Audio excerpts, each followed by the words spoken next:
Well, hello, everybody. Hold on just a second. See if that does it. Be a fun night. Everything sound okay? We'll start out at the top here.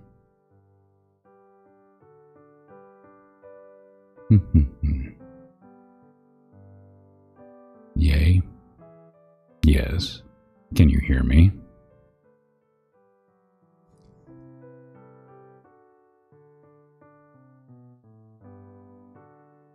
Yes. Okay.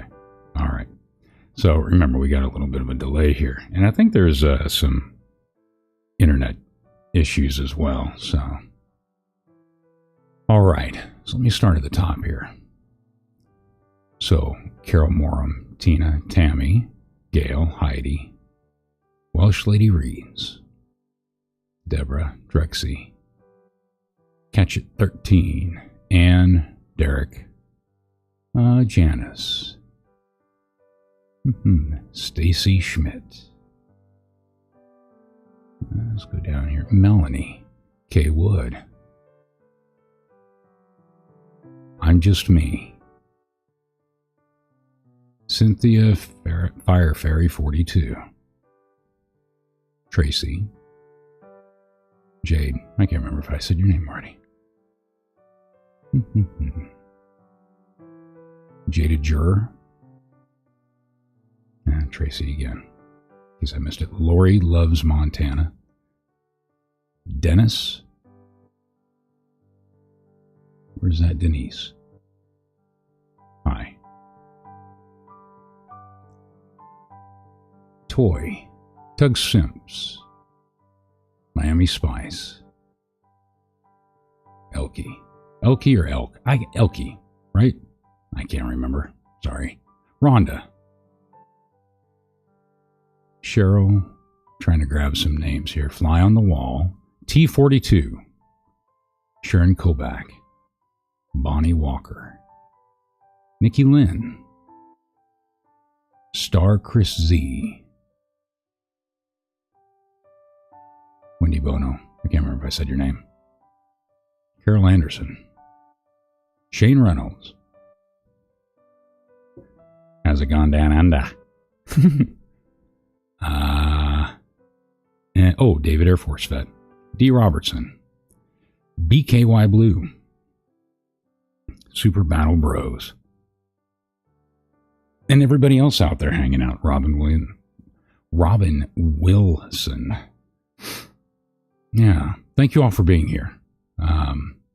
Sir Frank Otter as well. This, we kind of overshot our 2,000 subscriber mark. And I know that the normal is like 1,000, 5,000, and then 10,000 or whatever. Just been kind of one of those things. 'Tis the season. Things get busy. So, we needed to do this as not only for Christmas, but as a celebration, and thank you to everybody out there, whether you're in chat or not. Otherwise, it would just be me as an idiot, just reading stories to myself in the dark, and, well, that even gets a little creepy for me. So,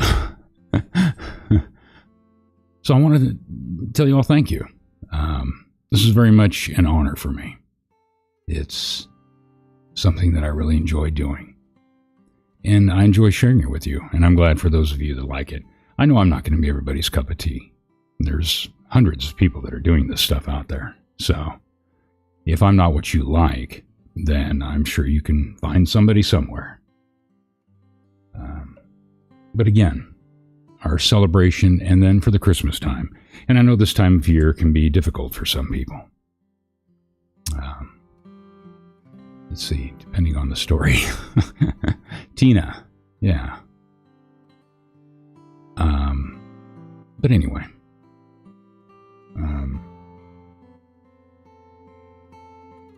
Yeah.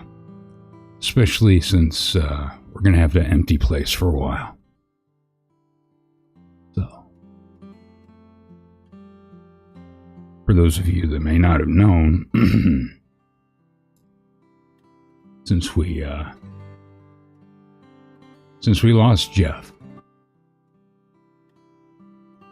And, yeah. It's going to be hard for a while. Some people are having a harder time with it than others. And, words can be hard to find during these times. So usually I just sit back and listen, because most of the time, death notices never got easier. Talking to family and friends never got easier. And most of the time, the best thing that I could do is just not say anything at all and just listen. Even if they're yelling, that's what they need. And it's not just for Jeff. There's a lot of people out there who have had other family members, loved ones who have recently passed or been gone within this last year. So the first holidays are typically pretty hard. And I get that. So what we want to do tonight, though, is honor Jeff and have some fun. Sit back and relax. It's come to my understanding that we may have some children here. Children, grandchildren. So depending on where you are, whether you're on the other side of the world, just getting up in the morning or getting ready to snuggle down, go to bed, get the kids ready for bed or whatever, everybody just take a step back and relax. That's all we want to do. Have some fun. You guys go ahead and talk amongst yourselves. We'll have some mods in here. But I do want to lay down some ground rules right off the bat. This channel is separate from anything else that's going on out there. We want to make this a place where we can come in and relax. If I put you to sleep, that's great. Then I've done my job. That's fine with me. You're not going to offend me. Shizzy and Ballstorm have said that before, where all of a sudden the chat will just go dead silent. And that's because some people apparently have fallen asleep. And again, that's fine. But kick back and relax. Get the kids tucked in. And we'll go through and we'll read some stories here. I figure you give it a few minutes, wait for some people to show up. I know some other people have some other things going on. And there's always the replay crew, if you will. But in saying that for the rules, we want to keep it as fairly clean tonight as I can. And I don't want a bunch of other stuff coming in here from the outside as far as other things that are going on. It's just the disruption isn't going to be tolerated. So everybody just talk amongst yourselves. Have a good time. Be pleasant. It's Christmas. And we'll just take it from there. But if you get timed out, I mean, the mods have free reign, so there you go. Okay. Yeah, I hear you, Tracy. It's hard for me. I'm trying to have my filter on. I think most people know, so I'm going to do my best. So, yeah. So we'll switch it over to our other screen here. And I figure what I'll do is, it's kind of a traditional norm. I'll just start out with 'Twas the Night Before Christmas. And then when we get down to the end, if you all want me to, or you remind me to, before we close out, I can finish out with that too, because we'll have some people that are going to come in later on. So,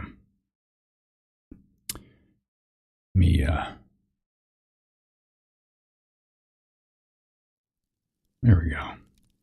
There.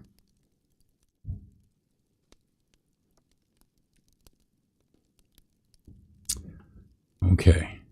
Can everybody hear the crackle of the fire okay when I stop talking?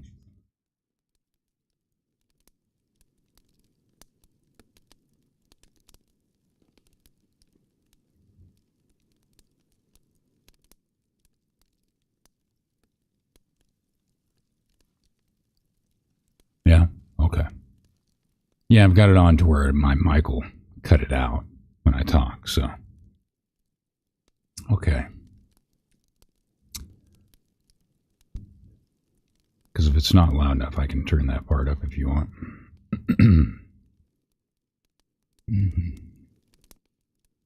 But it's going to cut out when I talk anyway, so.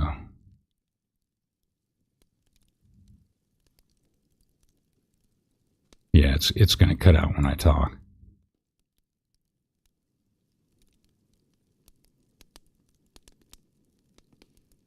Okay.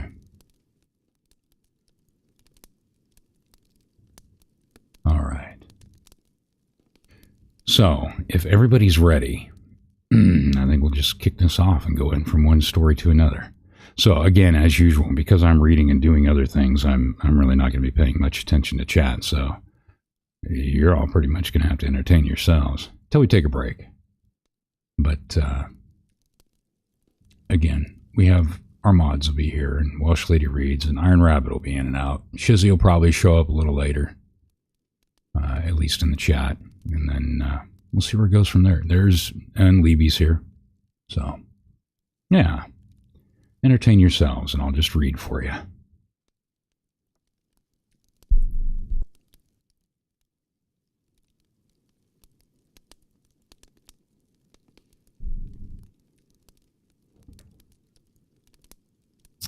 Okay. 'Twas the Night Before Christmas by Clement C. Moore. 'Twas the night before Christmas, and all through the house not a creature was stirring, not even a mouse. The stockings were hung by the chimney with care, in hopes that St. Nicholas soon would be there. The children were nestled all snug in their beds, while visions of sugar plums danced in their heads. And Mamma in her kerchief, and I in my cap, had just settled our brains for a long winter's nap. When out on the lawn there arose such a clatter, I sprang from my bed to see what was the matter. Away to the window I flew like a flash, tore open the shutters, and threw up the sash. The moon on the breast of the new-fallen snow gave the luster of midday to objects below, when what to my wondering eyes should appear but a miniature sleigh and 8 tiny reindeer, with a little old driver so lively and quick, I knew in a moment it must be St. Nick. More rapid than eagles his coursers they came, and he whistled and shouted and called them by name. Now Dasher, now Dancer, now Prancer, now Vixen, on Comet, on Cupid, on Donner and Blitzen. To the top of the porch, to the top of the wall, now dash away, dash away, dash away all. As dry leaves before the wild hurricane fly, when they meet with an obstacle, mount to the sky, so up to the housetop the coursers they flew, with the sleigh full of toys, and St. Nicholas too. And then in a twinkling I heard on the roof the prancing and pawing of each tiny hoof. As I drew in my head and was turning around, down the chimney St. Nicholas came with a bound. He was dressed all in fur from his head to his foot, and his clothes were all tarnished with ashes and soot. A bundle of toys he had flung on his back, and he looked like a peddler just opening his pack. His eyes, how they twinkled, his dimples, how merry. His cheeks were like roses, his nose like a cherry. His droll little mouth was drawn up in a bow, and the beard on his chin was as white as the snow. The stump of a pipe he held tight in his teeth, and the smoke would encircle his head like a wreath. He was chubby and plump, a right jolly old elf. And I laughed when I saw him, in spite of myself. A wink of his eye and a twist of his head soon gave me to know I had nothing to dread. He spoke not a word, but went straight to his work, and filled all the stockings, and then turned with a jerk. and laying his finger aside of his nose, and giving a nod. Up the chimney he rose. He sprang to his sleigh, and to his team gave a whistle, and away they all flew, like the down of a thistle. But I heard him exclaim ere he drove out of sight, "Happy Christmas to all, and to all a good night." The end. Yay. Did that sound okay? Did it come out okay?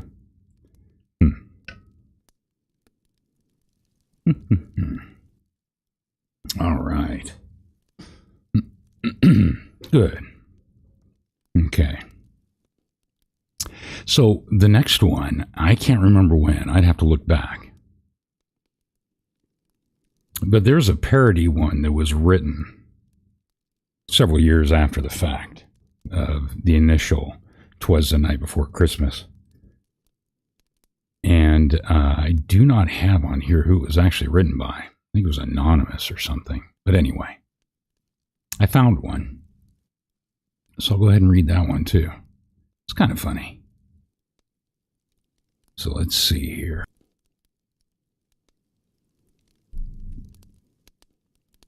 It's called "The Night After Christmas." "'Twas the night after Christmas, and all through the house not a creature was stirring, excepting a mouse.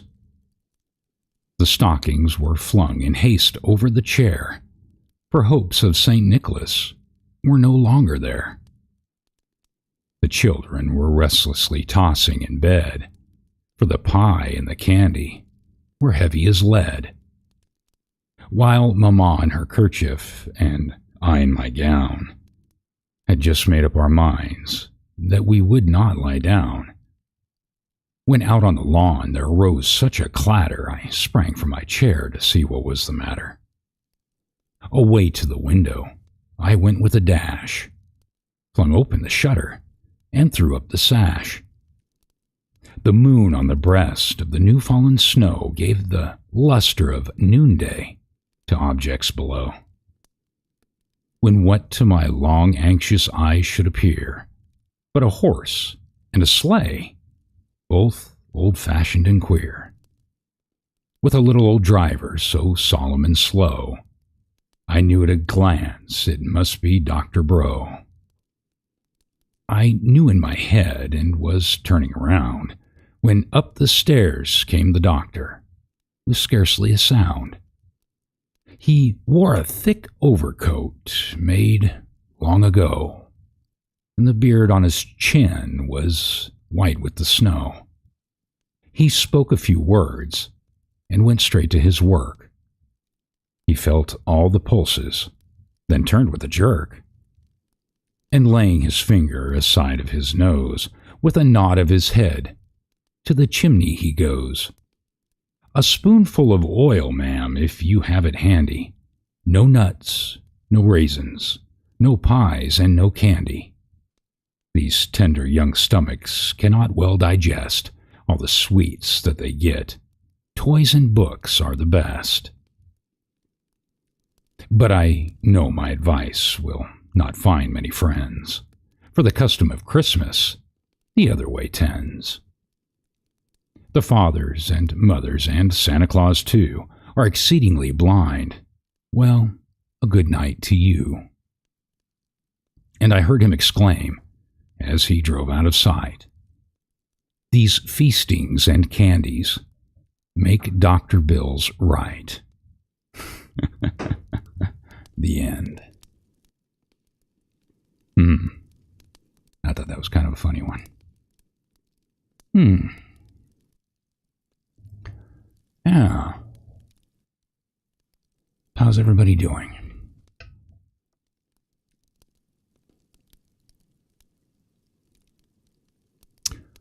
Okay, Iron Rabbit, good. All right, well, settle in and have fun. Yeah, and thank you again for everybody for being here. This, again, is not only a Christmas celebration, but our 2,000 subscriber celebration. which is still kind of mind-blowing to me. I'm glad there are so many people that seem to enjoy it. And like I said, it's fun. I have fun doing it. So hopefully we can keep this going for a while. In case you haven't seen it up there on the screen, I had redone it. It'll pop up every now and then. But if you are not subscribed yet, go ahead and give us a subscribe and a thumbs up if you like it, and to help us keep this going. Yeah. Thank you. Thanks, Rabbit, and everybody else who has said congratulations. This isn't necessarily because of me. I mean, it's because of you guys. So, like I said, otherwise I'd just be some idiot telling stories to myself in the dark, and that just gets weird. So,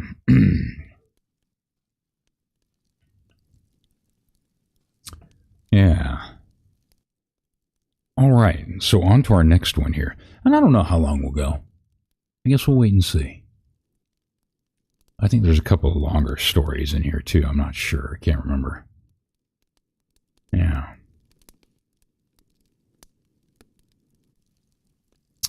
Yeah, right. Welsh Lady reads. Yeah.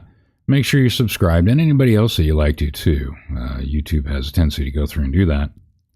And just arbitrarily unsubscribing people for whatever excuse they want to use. Okay. Let's see here.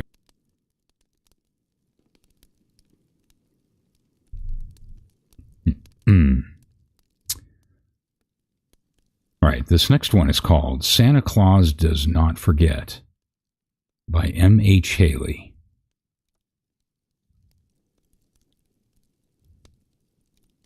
Bertie was a very good boy. He was kind, obedient, truthful, and unselfish. He had, however, one great fault. He always forgot. No matter how important the errand, his answer always was, "I forgot." When he was sent with a note to the dressmaker's, his mother would find the note in his pocket that night. If he was sent to the store in a great hurry to get something for tea, he would return late, without the article, but with his usual answer, "I forgot." His father and mother talked the matter over and decided that something must be done to make the little boy remember. Christmas was near, and Bertie was busy making out a list of things which Santa Claus was to bring him. "Santa Claus may forget some of those things," said his mother.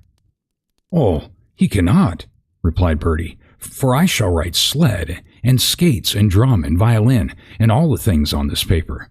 Then when Santa Claus goes to my stocking, he will find the list. He can see it and put the things in as fast as he reads." Christmas morning came, and Bertie was up at dawn to see what was in his stocking.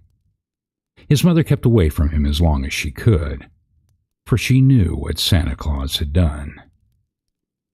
Finally, she heard him coming with slow steps to her room.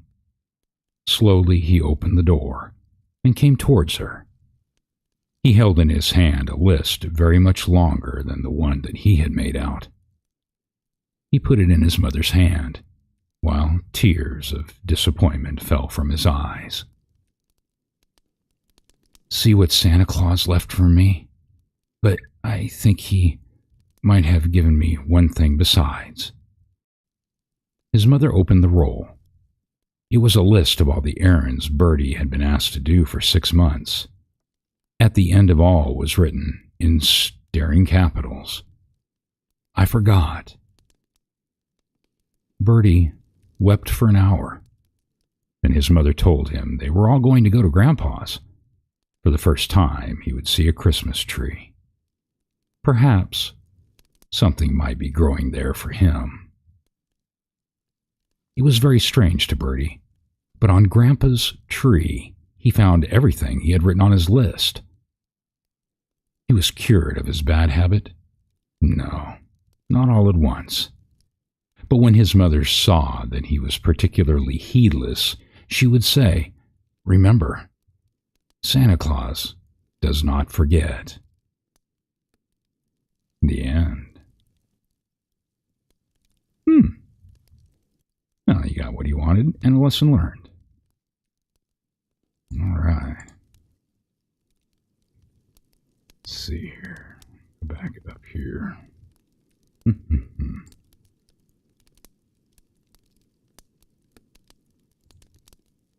Yep.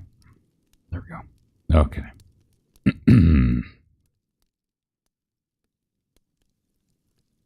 What's everyone's Christmas favorite Christmas song?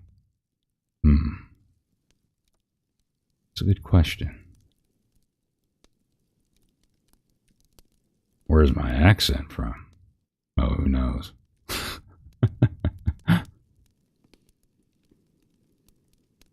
I notice nothing.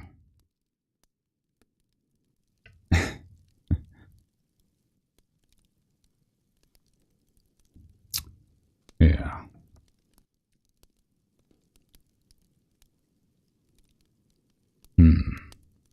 All right.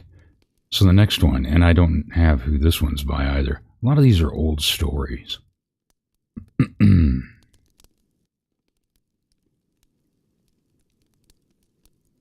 The Fairy Christmas. It was Christmas Day, and Toddy and Tita were alone. Papa and Mama had gone out west to see their big boy who was ill. They had promised to be home for Christmas, but a big snow had blocked the railroad track, and Nurse was afraid the train would be delayed until the day after Christmas. What a dull Christmas for two little girls, all alone in the great city house with only servants. They felt so lonely that Nurse let them play in the big drawing room instead of in the nursery, so they arranged all the chairs in a row and pretended it was a snowed-up train. Tita was the conductor, and Toddy was the passengers. Just as they were in the midst of it, they heard music in the street, and running to the window, they saw a little boy outside, singing and beating on a tambourine. "Why," said Tita, "his feet are all bare. Let's open the window and ask him in." But the great window was too high to reach, so they took Papa's cane and pushed it up. The little boy smiled, but they could not hear what he said, so they told him to come in, and ran to open the big front door. He was a little frightened at first, but the carpet felt so warm to his poor bare feet. He told him that his name was Guido, and that he had come from Italy, which is a much warmer country than ours, and that he was very poor, so poor that he had no shoes, and had to go singing from house to house for a few pennies to get some dinner, and he was so hungry. "Poor little boy," said Tita. "Our mama's away, and we're having a pretty sad Christmas, but we'll try to make it nice for you." So they played games, and Guido sang to them. Then the folding doors rolled back, and there was the dining room, and the table all set, and Thomas, the waiter, smiling just as if it had been a big dinner party instead of for two very little girls. Nurse said, "Well, I never," when she saw Guido. But she felt so sorry for the lonely little girls that she let him come to the table. And such a dinner as he ate. He had never had one like it before. "It is a fairy tale," he said. Just as dessert came on, the door opened, and in rushed Mama and Papa. The train had gotten in after all. They were so glad to see their darlings happy instead of moping that they gave them each some extra kisses. You may be sure little Guido never went hungry and barefoot after that. Long afterward, he would say, "That was a fairy Christmas." That night, after Tita had said her prayers, she said, "Mama, I know something. Whenever you feel sad and lonely, if you will just find somebody sadder and lonelier than yourself and cheer them up, it will make you all right." And I think that was the very best kind of a Christmas. A lesson of love. Don't you? The end. Interesting. Ba. Who else showed up? Oh, did Shizzy show up? Well, hello, Shizzy. What's going on, man? Thanks for being here. Yeah.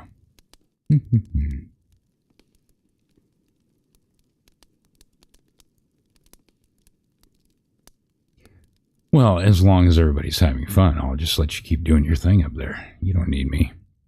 I'll just whisper in your ear.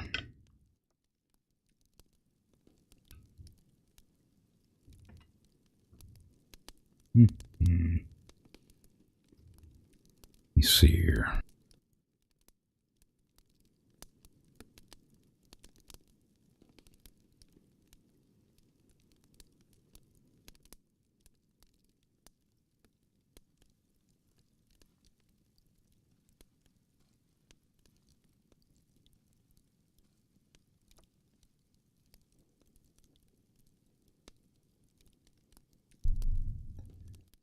All right.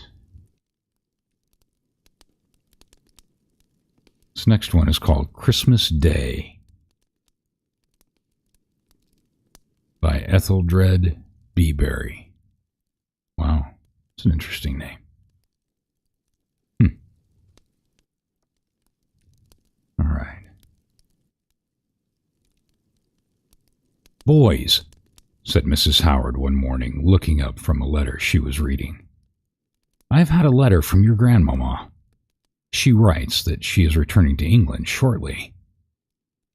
The boys went on with their breakfast without showing any great amount of interest in this piece of news, for they had never seen their grandmother and therefore could not very well be expected to show any affection for her. Now, Mrs. Howard, the mother of the two boys and aunt to the third little fellow, was a widow and very poor, and often found it a hard task to provide for her three boys, as she called them, there we go. I had to carry on, sorry. And often found it a hard task to provide for her three boys, as she called them. For having adopted her little nephew, she always treated him as her own son. She had sometimes thought it strange that old Mrs. Howard should have offered to provide for Leslie herself, but she had never done so, and at last Mrs. Howard had ceased to expect it.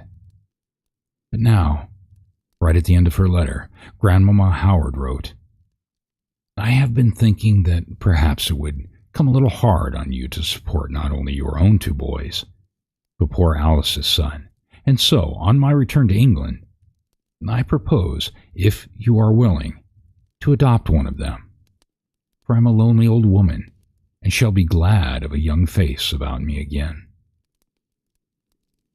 After thinking the matter over, Mrs. Howard decided she would say nothing about their grandmother's intentions to the boys, as she thought that it might just be possible that she might change her mind again. Time passed on, and winter set in. In the full delights of skating, the boys forgot all about the expected arrival of their grandmother. During the Christmas holidays, the boys, one morning, started off, to Broom Meadow for a good day's skating on the pond there. They carried their dinner with them and were told to be sure and be home before dark.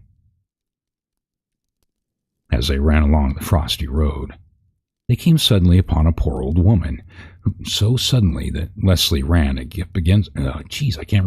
As they ran along the frosty road, they came suddenly upon a poor old woman, who suddenly. That doesn't make any sense. Hold on, I need to redo this. Sometimes when they transfer these old ones over, they miss out on some stuff here. Hold on. All right.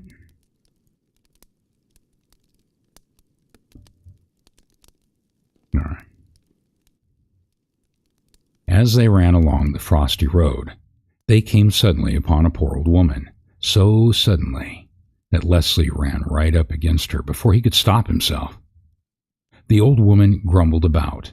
Lazy, selfish boys, only thinking of their own pleasure and not caring what happens to poor old woman. But Leslie stopped at once and apologized in his polite little way for his carelessness. "I am sorry," he said. "I hope I did not hurt you, and you have such a heavy parcel to carry too. Won't you let me help you?" "Oh, come on, Leslie," said his cousins. "We shall never get to the pond at this rate." "Yes, go on," said the old woman sharply. "Your skating is of a great deal more importance than an old woman, huh?" But Leslie's only answer was to take the parcels and trudge merrily along beside his companion. On the way to her cottage, the old woman asked him all sorts of questions about himself and his cousins, and then, having reached her cottage, dismissed him with scarcely a thank you for the trouble he had taken. But Leslie did not take much to it. He raced along, trying his hardest to overtake his cousins before they reached the pond, and was soon skimming about with the rest of them. Squire Leholm, in whose grounds the boys were skating, afterwards came down to the pond to watch the fun, and, being a kind-hearted old gentleman, offered to give a prize of a new pair of skates to the boy who should win the greatest number of races. As it was getting late, it was arranged that the racing should come off on the following day, and the squire invited all the boys who took part in it to come up to his house to a substantial tea after the fun was over. How delighted Leslie was, for he was a first-rate skater, and he did so want a new pair of skates. But the squire's skates were not to be worn by him. For on the following day, as he and his cousins were on their way to the pond, they came across the queer old woman who they had met on the previous day. She was sitting on the ground and seemed to be in great pain. The boys stopped to ask what ailed her, and she told them that she had slipped and twisted her foot, and was afraid that her ankle was sprained, for she could not bear to put it on the ground. "You mustn't sit here in the cold," said Leslie. "Come, try and get up, and I will help you home." "Oh, Leslie," cried both the cousins, "don't go. You'll be late for the race, and lose your chance of the prize." Poor Leslie. He turned first red, and then white, and then he said in a husky tone of voice, "Never mind. You go on without me." "You are a good laddie," said the old woman. "Will you be very sorry to miss the fun?" Leslie muttered something about not minding much, and then the brave little fellow set himself to help the poor old woman home as gently and tenderly as he could.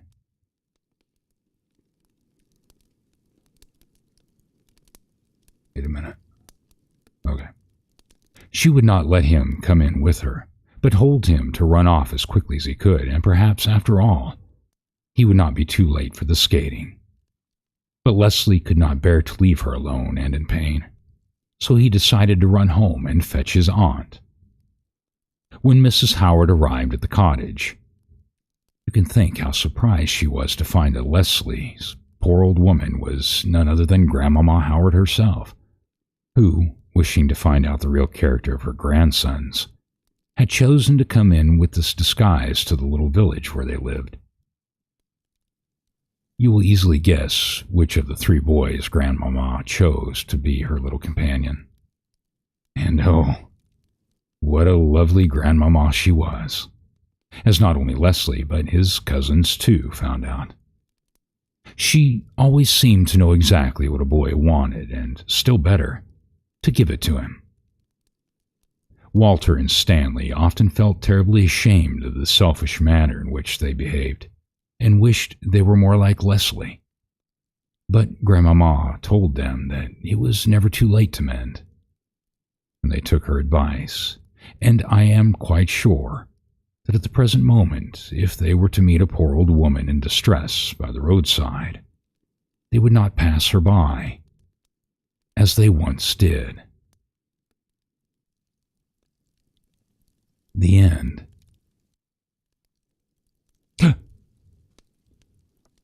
Purple Jesus. What's up, Lefty? Thanks for being here, man. What's going on?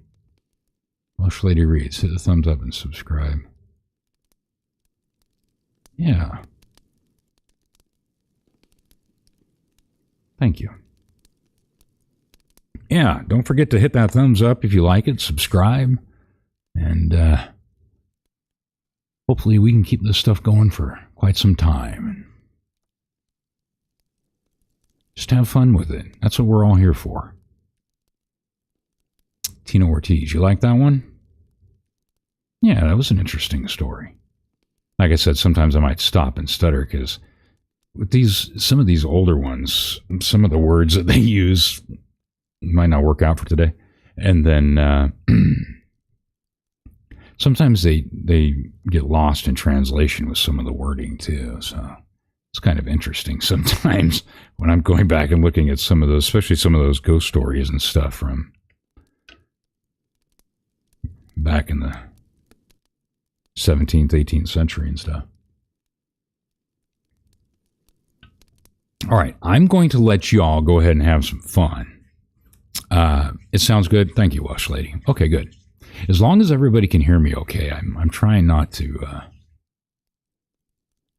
talk too loud to cause any kind of a distortion, and I'm trying not to talk too low so that it doesn't block me out. So, so purple. Yo. All right. So I'm going to take a little bit of a break. I'm going to drink some stuff, and I'll let you guys just hang out, and we'll do it for a couple minutes and see if anybody else wanders in, and then we will see. I think I've got my next one up here. Where are we at? We are at, what is our time? Oh, it's almost an hour. Yeah, we'll go ahead and just do it now. Let's take a little break. Okay? So, y'all have fun, and I will see you back here in a few. Go to the bathroom if you want, get something to drink, or just keep here talking to each other. Alrighty? See you in a few.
Okay. Well, let's see here. What's going on? Oh, everybody's getting sicker of it? Well, I'm sure your potato soup will make them all feel better. Does this sound okay? I kind of had to move my mic. It was kind of in my way a little bit. So. Hey, Wendy. Thanks for being here. Sounds okay? Okay.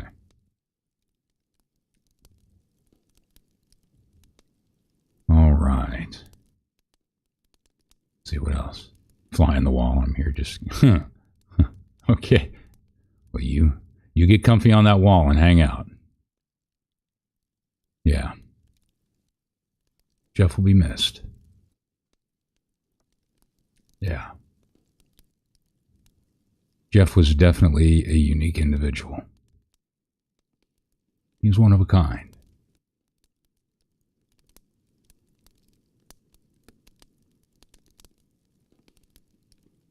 Yeah.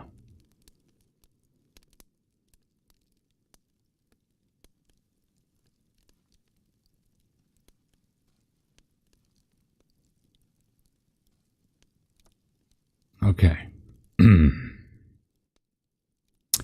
I know, Tug Simp. But, like I said before,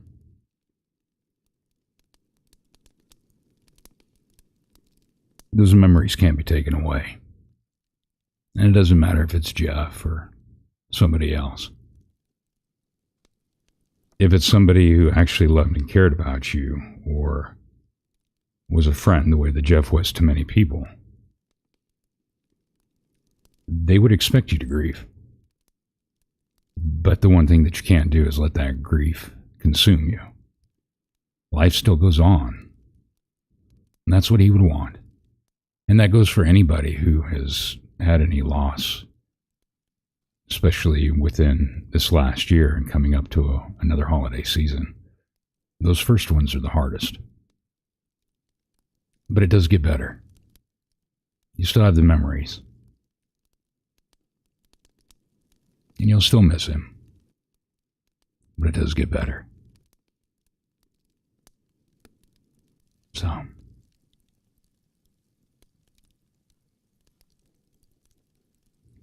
Take heart in that.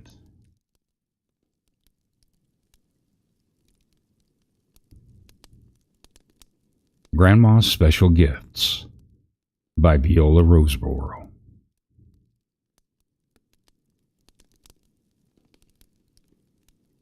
Grandma Burns sat knitting busily in the sun one bright morning the week before Christmas.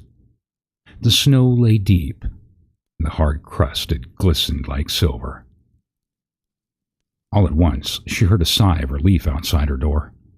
When she opened it, there sat Peter and Jimmy Rice, two very poor little boys with their faces in their hands, and they were crying. "My patience!" cried Grandma. "What can be the matter with two bright little boys this sunny morning?" "We don't have no good times," sighed little Peter. "We can't slide. We haven't had any sleds," whimpered Jimmy. "Why, of course boys can't have a good time without sleds," said Grandma cheerily. "Let us take a look about and see if we can't find something." "Excuse me." And Grandma's cap border bobbed behind barrels and boxes in the shed and all amongst the cobwebs in the garret, but nothing could be found suitable. "I do believe this would do for little Peter." And the dear old lady drew a large pressed tin pan off the top shelf in the pantry. A long, smooth butter tray was found for Jimmy. Grandma shook her cap border with laughter to see them skim over the hard crust in their new weird sleds. And the boys shouted and swung their hands as they flew past the window. "I do expect they'll wear 'em out all the way through," murmured Grandma. "But boys must slide. That's for certain." And the pan was scoured as bright as new silver dollars, and the red paint was all gone off the wooden tray when Peter and Jimmy brought their sleds back. Grandma knitted faster than ever all that day, and her face was bright with smiles. She was planning something. She went to see Job Easter that night. He promised to make, he promised to make 2 small sleds for the pair of socks that she was knitting. When the sleds were finished, she dyed them red and drew a yellow horse upon each one. Grandma called them horses, but no one would have suspected that. Then the night before Christmas, she drew on her great socks and over her shoes to keep her from slipping, put on her hood and cloak, and dragged the little sleds over to Peter and Timmy's house. She hitched them to the door and went home laughing all the way. Oh, that was a short one. Wow. Okay. The end. That was a lot shorter than I thought it was going to be. Wow. Okay.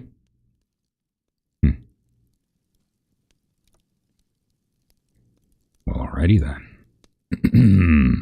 Let me see here. What did I do? Oh. I'm doing things that I don't know why. I apparently am channeling the expert. And I shouldn't be pushing buttons. Okay. Mama's Happy Christmas by Unknown. It had seemed to the little Wendell children that they would have a very sad Christmas. Mama had been very ill, and Papa had been so anxious about Mama that he could not think of anything else. When Christmas Day came, however, Mama was so much better that she could lie on the lounge. The children all brought their stockings into her room to open them. Oh, you children all seem so happy, as if you had your usual Christmas tree, said Mama as they sat around her. Why, I've never had such a happy Christmas before, said sweet little Agnes, and it's just because you're well again. Now, I think you must all run out for the rest of the day, said the nurse, because your Mama wants to see you all again this evening. I wish we could get up something expressly for Mama's amusement, said Agnes, when they had gone down into the nursery. How would you like to have some tableau? Oh, how would you like to have some tableau in here? Asked their French governess, Mrs. Marcel. Oh, yes, they all cried. It would be fun. Mama loves tableau.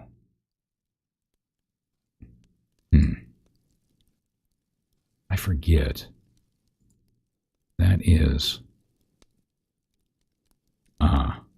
Oh. Okay.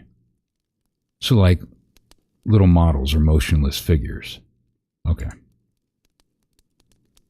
Okay. So all day long they were busy arranging 5 tableaux for that evening. The tableaux were to be in the room which had folding doors opening into Mrs. Wendell's sitting room. At the proper time, Miss Marcel stepped outside the folding doors and made a pretty little speech. She said that some young ladies and a young gentleman had asked permission to show some tableaux to Mrs. Wendell, if she would like to see them. Mrs. Wendell replied that she would be charmed. Then Mademoiselle announced the tableau, opening the doors wide for each one. This is a list of the tableau. First, the Sleeping Beauty. Second, Little Red Riding Hood. Third, the Fairy Queen. Fourth, Old Mother Hubbard. Fifth, the Lord High Admiral.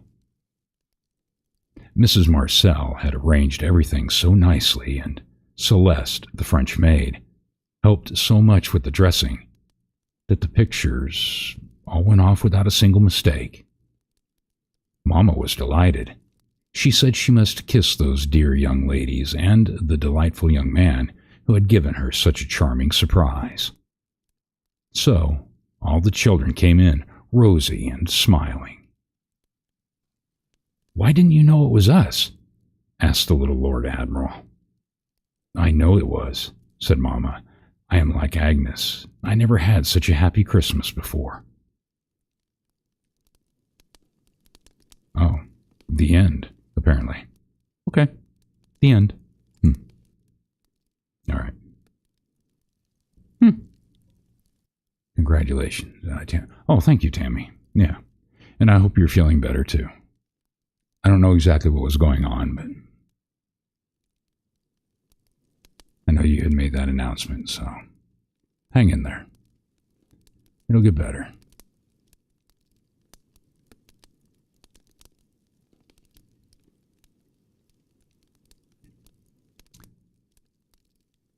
December 5. Yeah.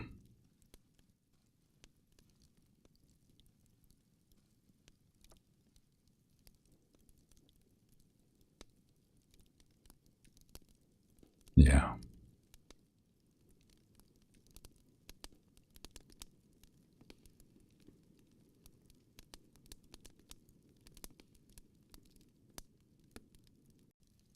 Okay.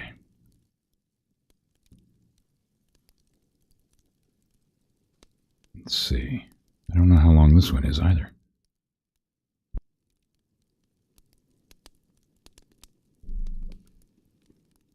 The Christmas Carol of the Birds by Miriam T. Barnard. Do you know, when we are having such good times at Christmas, what sweet music they have in Norway, that cold country across the sea?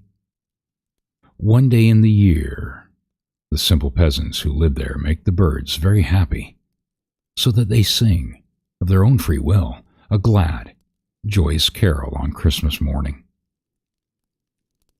And this is when they sing on that morning more than on any other, after the birds have found shelter from the north wind on Christmas Eve, and the night is still and bright with stars, or even if the storm be ever so severe, the good people bring out sheaves of corn and wheat from their storehouses. Tying them on slender poles, they raise them from every spire, barn, gatepost, and gable. Then, when the Christmas sun rises over the hills, every spire and gable bursts forth into joyous song. You can well believe that these songs of the birds make the people of Norway very happy. They echo with all their hearts their living, grateful anthem. Glory to God in the highest, and on earth, peace and goodwill to men. No, that was a short one, too. Let's see here.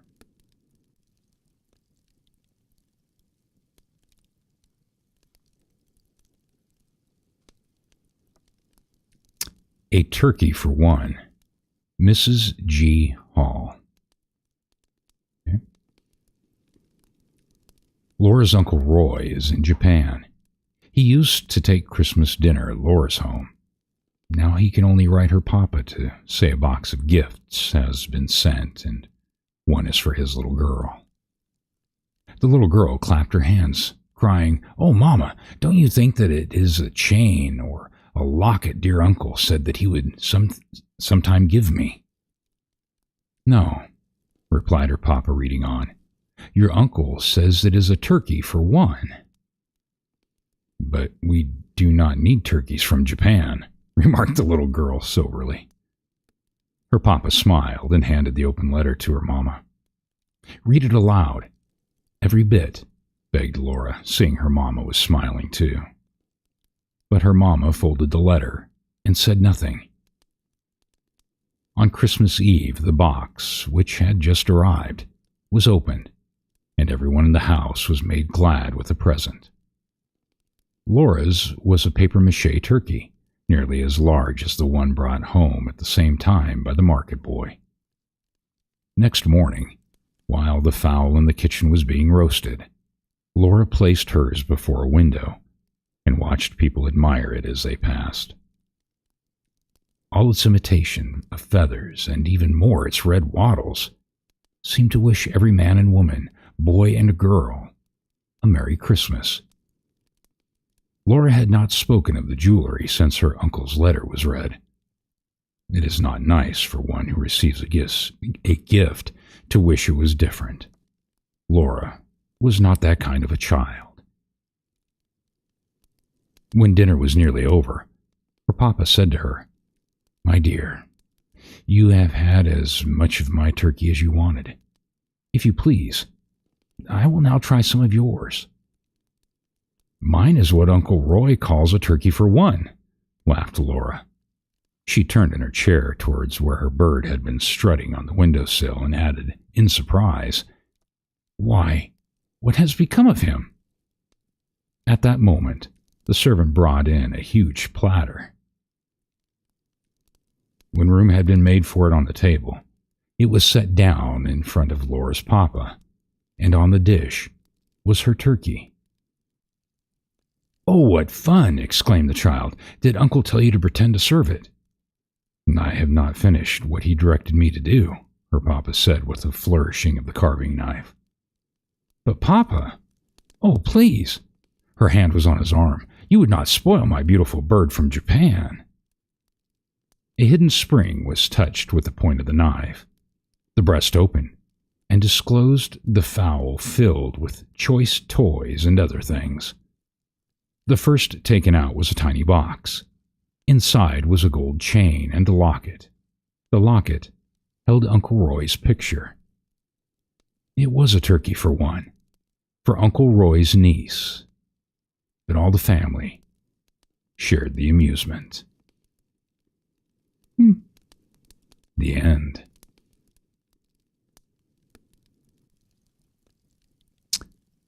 What are you talking about?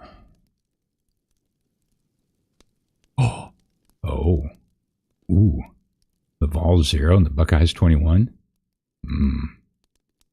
I bet you Volstorm is... little children.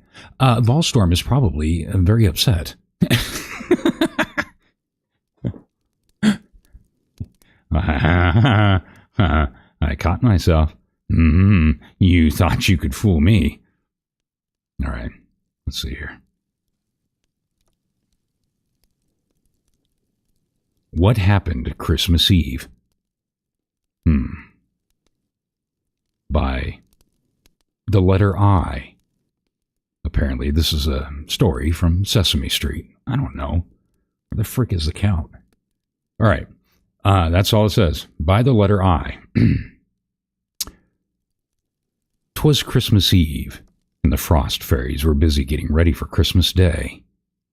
First of all, they spread the loveliest white snow carpet over the rough, bare ground. Then they hung the bushes and trees with icicles that flashed like diamonds in the moonlight. Later on, they planned to draw beautiful frost pictures on the window panes to surprise the little children in the morning. The stars shone brightly, and the moon set floods of light in every nook and corner. How could anyone think of sleeping when there was such a glory outside? Jessie and Fred had gone to bed very early, so they might be the first to shout, "Merry Christmas!" But their eyes would not stay shut. "Oh dear, it must be morning," said Fred. "Let us creep softly downstairs, and maybe we'll catch Santa Claus before he rides off." Hand in hand, they tiptoed to the dining room and peeped out the big window. Surely that was something climbing up the roof of Cousin Nellie's house. It must be old Santa. Fred gave a chuckle of delight. To be sure, the reindeer were very queer-looking objects, and the sleigh such a funny shape. But the children were satisfied. The old fir tree, whose high branches almost touched the roof, knew all about those shadows, but it was so old no one could ever understand a word of the many tales it told. "There's something scratching on the door," whispered Jessie. But it was only a mouse, who had sniffed the delightful odors of the Christmas goodies and was trying his best to find a way into the pantry and test them with his sharp teeth. "Come," said Jessie. "We'll turn to icicles if we stay here much longer." So upstairs they quickly scampered. Papa had been to town on an errand, so it was quite late when he came home. As he was hunting in his pockets for his key, he heard a pitiful cry, and looking down, he saw a big white cat carrying a tiny kitten in her mouth. "Oh, poor thing," said Papa. "You shall come inside until morning." Santa Claus had been there with the nicest wagon for Fred and a warm sealskin cap that lay right in the middle of it. When Papa left the room, the cat and her kitty were curled up comfortably on the rug, singing their sleepy song. The sun was shining brightly in the dining room window when Jessie and Fred made their appearance. Then Fred just laughed with delight, for right in the crown of his new cap lay the cutest white kitten. Excuse me. With big blue eyes and a wee little pink nose, while standing close by as if to guard her darling from danger, was a good old mother cat. "I never had a living Christmas present before," said Fred. "Now I know Santa Claus read the letter I threw up the chimney because I told him to bring me a kitten, and here it is."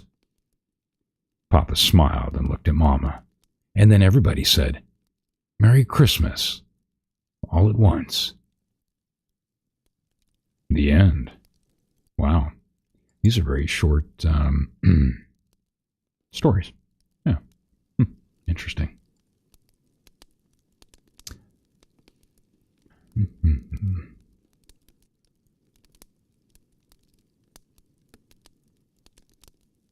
Yeah, again, so we'll take Ballstorm, Caliber, and Character. Yeah, he and Diva, they'll do their thing there. Diva does stuff on hers. She'll get together with Valhalla, or sometimes she just goes at it herself. That just came out wrong. They will do artistic things. So, yeah. All right. I know, right? Yeah. See? I'm trying to catch my head. All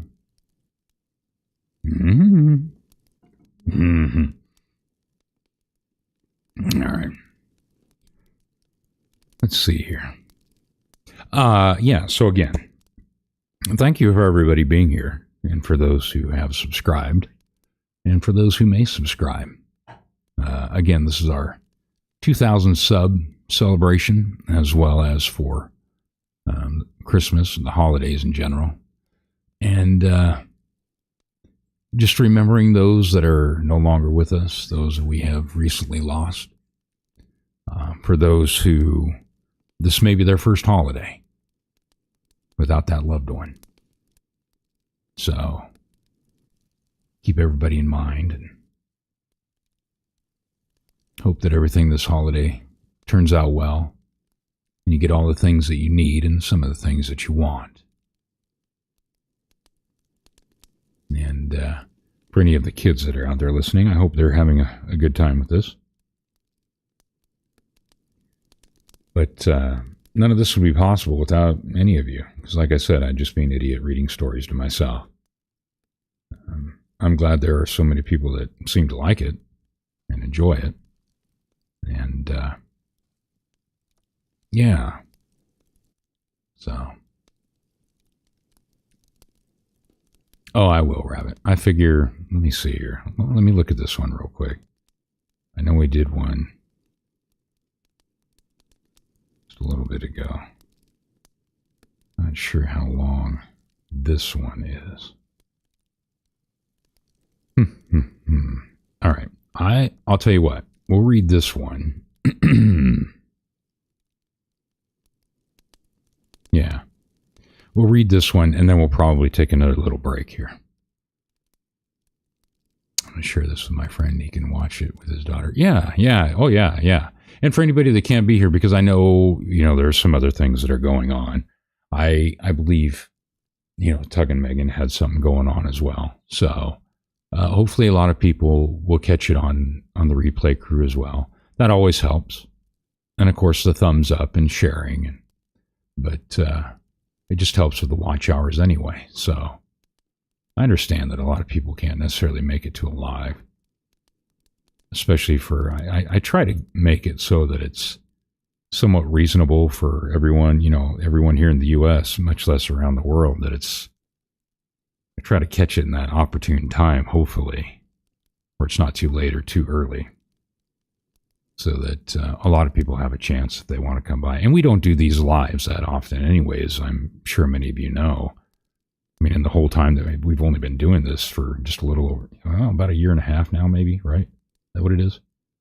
It was the end of August 2023, beginning of September. So we really haven't been doing this that long. And so we've only got a few lives, just because most of the time it's the same thing. I mean, I get to sit here and talk to you live, but the stories really don't necessarily mean any difference, because you can just watch them regularly or watch them on replay. So just something special every once in a while. And I think we'll find some more parody stuff. I thought I had found one potentially for Harry Potter, but it wasn't all that good. So, I don't know. Look around for more stuff, like what we did before. When do you get monetized? Yeah, right now I'm doing it just because I enjoy it. And I'm not in a hurry for that. I don't have to. So right now it's just mainly because I enjoy doing it. And I know, I think some people had some questions about that, as far as because there have been some things that have been said about that, like when I did that story for Jeff. I did that story because that was Jeff's favorite, at least H.P. Lovecraft story. I did that just for him. I'm not getting anything for monetization, or you look on any of them, there's no PayPal, there's no nothing. I did it because I wanted to do it. And that's primarily what I do here. I do it just because I want to, because I have fun with it. And it's helped me. I think I've talked about that before. I was looking for another out, a way to deal with some of my own things and calm my brain and make my eyes tired and help me sleep. And it's helped out quite a bit. So I don't know if and when that will happen. I'm not saying that it's not going to happen. But I'm not in any hurry because, again, number one, I enjoy it. Number two, I don't have to. So you'll know if and when it happens. So I'm not in any hurry to steal your money. I mean, if that's the case, I'll just find you on the street and hold you upside down and shake it out of you. So, no, just kidding. I wouldn't do that. Yeah, actually I would, but no, I wouldn't. All right. Yeah. Oh, yeah. Yeah, that's Rooster Cogburn. Yeah, that's the one. Well, either one you could say, but I think that one specifically, I think that is the Rooster Cogburn for the Yamaha biker. Now, the other one that I have, my little a-hole brother, for I Have a Story, that is my Headless Horseman costume. I've had that thing for, Jesus, forever. And the things that you see in the background, the tombstones and stuff, those are tombstones that we've handmade. And we would have a big, huge graveyard during Halloween that we'd set out in the grass and stuff. And then put a big old... I never did a wrought iron fence, but I made a big wooden fence that we would put out there. And so we got a bunch of tombstones. That's just a shortened one. All the stuff.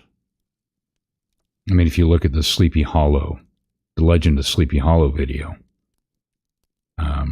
you'll see a bunch of them there. So all those tombstones have been handmade or reworked. Yeah. But anyway, But that's my Headless Horseman one. Yeah. So, old Rooster Cogburn. Yeah. All right. So I will read this one, and then we can take another break. Let's see. Almost an hour and a half. Okay.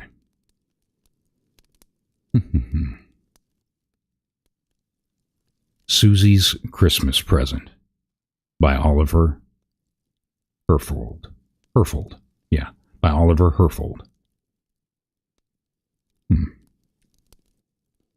Tell us a story, Nursey. Please do, begged two little golden-haired girls as they snuggled on the soft rug before the fire. Did you ever have just what you wished for Christmas when you were a little girl? Yes, I did once. I was the oldest and had 2 brothers and 3 sisters. We did not have a beautiful home like this. We lived in a cottage. It was pretty, though in the summertime when the roses and pink blossom... Oh, no, roses and pinks were in bloom. Okay. My father was dead. My mother worked for the rich people around the village. There was plenty to do about holiday times. It was the day before Christmas. Mother was at the house of a very rich and kind lady. She was going to have a grand party in the evening. Mother told me when she went away to mind the children, and perhaps I might have a nice Christmas present. I knew we should have plenty of candy and cake and other nice things from Mrs. Reed's. We often had pretty clothes, too, that Mamie and Robbie Reed had outgrown. I had been wishing for muffs, but I knew Mother could not afford to buy me one. It was hard enough even to get shoes for us all. I thought I should have to be satisfied with mittens. It was quite dark, and we all sat around the fire. I had rocked Tilly to sleep and put her to bed. Willie and Joe were playing cat's cradle. The rest of us were making believe we were rich and could not have. I'm sorry, I can't.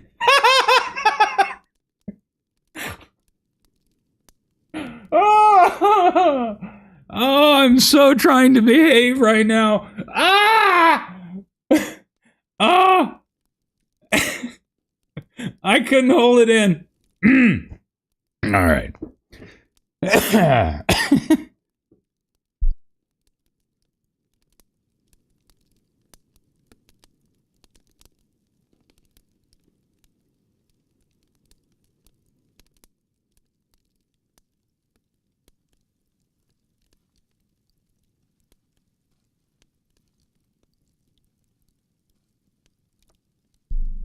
Oh my God, that one hit me.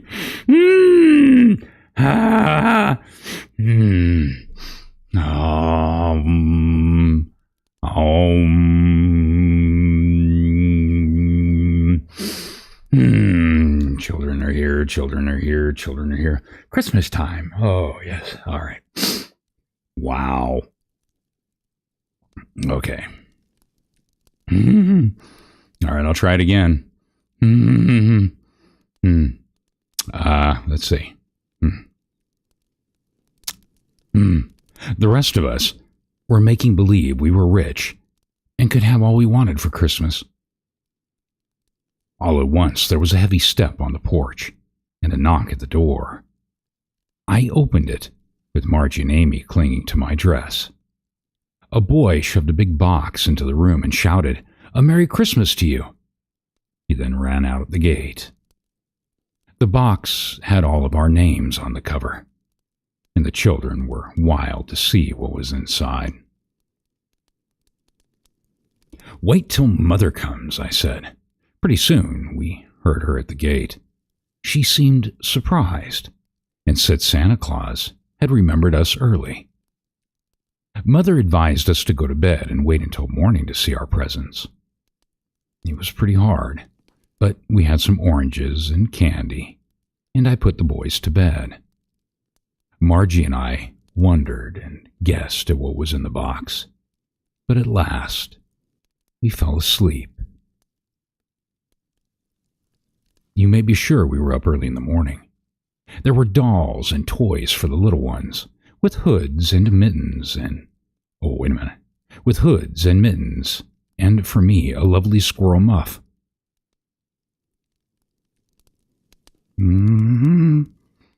Lined with blue, with a soft little boa for my neck. I was a happy little girl at Christmas, I can tell you.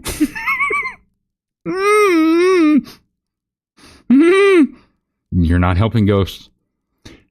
And now, my dears, you must go to bed, or Santa Claus will not be able to find your stockings. Shizzy needs to get out of my head. Get out of my get out. Oh, get out of my freaking head. I can hear him. I hear him right now. He's laughing. I know it is. Oh, I hope I shall have what I want tomorrow, said Gracie. And I too, echoed Helen. And your story was very nice, Nursey. Good night, and call us early in the morning. Really? That's how it ends. Alrighty then. Okay, well, the end. Oh my God. There went my sleep. Yeah, right? See? Oh, thank you, two awesome dogs. Yeah, thank you. You've helped with that too. So, it's all because of you. Every frigging bit of it is because of you. It's all your fault. All right. Let me see here. There we go. What does he say? Does he need a spanking? Yeah. I could see your face. I could hear it. I could see it. He's like the little devil on my shoulder. And it makes no difference, because if I look the other way, it's Ballstorm, and then Diva's back there somewhere in the background, and Shady Reads, she doesn't help, so I'm screwed either way.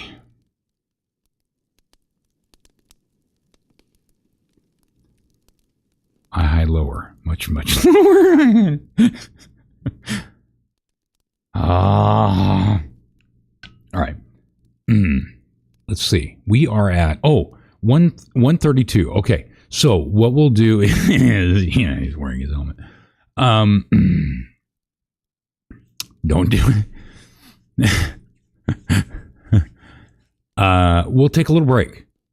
So go potty or whatever you need to do. Get something else to drink again. And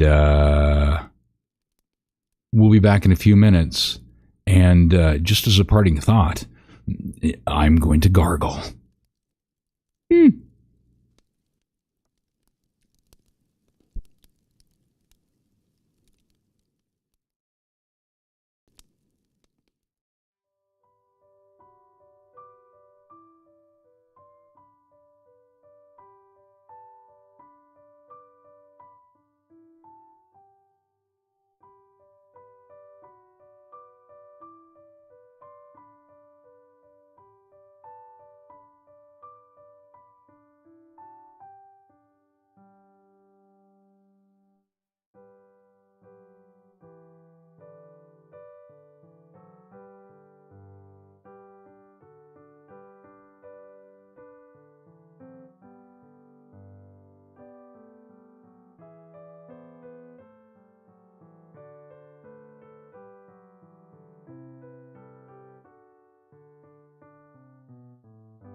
All right. So, the quarterback got knocked out. You were asking. Oh, okay.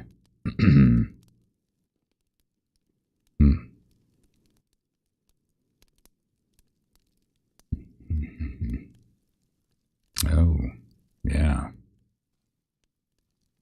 But a cracked helmet's not a good thing. I hope he's all right.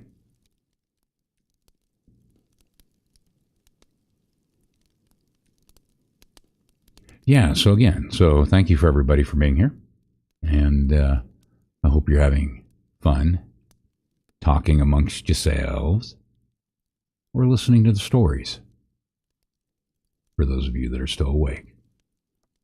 And if you are, hit that subscribe, like, and share if you like what's going on. And, well, thank you, Retired RN. I know, I don't know what it is. Oh, he's fine and playing. Oh, okay. But yeah, thank you, Retired RN. Again, we wouldn't even be where we were if it weren't for all of you. I mean, like I said, we only started doing this the end of August 2023, beginning of September, really. And here we are now. So, thanks, everybody. That's fine, Tug. Simp, you can... Yeah, we're okay. You, go ahead and curl up and just fall asleep. That's fine. I pride myself on knocking people out. Of course, when you say that without context, people give you a weird look.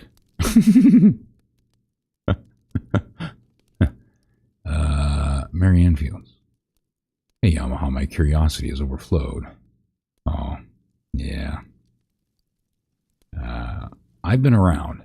We'll just say if you look at the North Star, well, I'm south of there. I've been all over the place and around the world a couple times. So, just played Rusty Chevrolet by the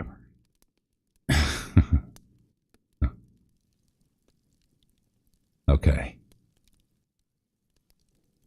Off to lurking. Back to chat later. That's fine.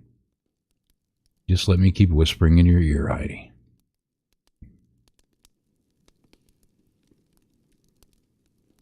Let's see here.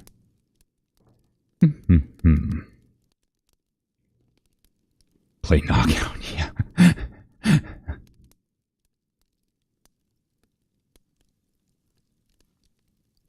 According to what everybody else says, I just play the knockout game with my sultry voice. I don't know. I just hear me.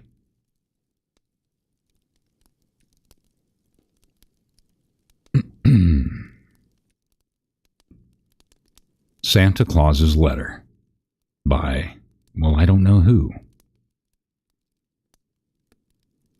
Christmas was coming. Jamie and Ted had already begun to write long letters to Santa Claus.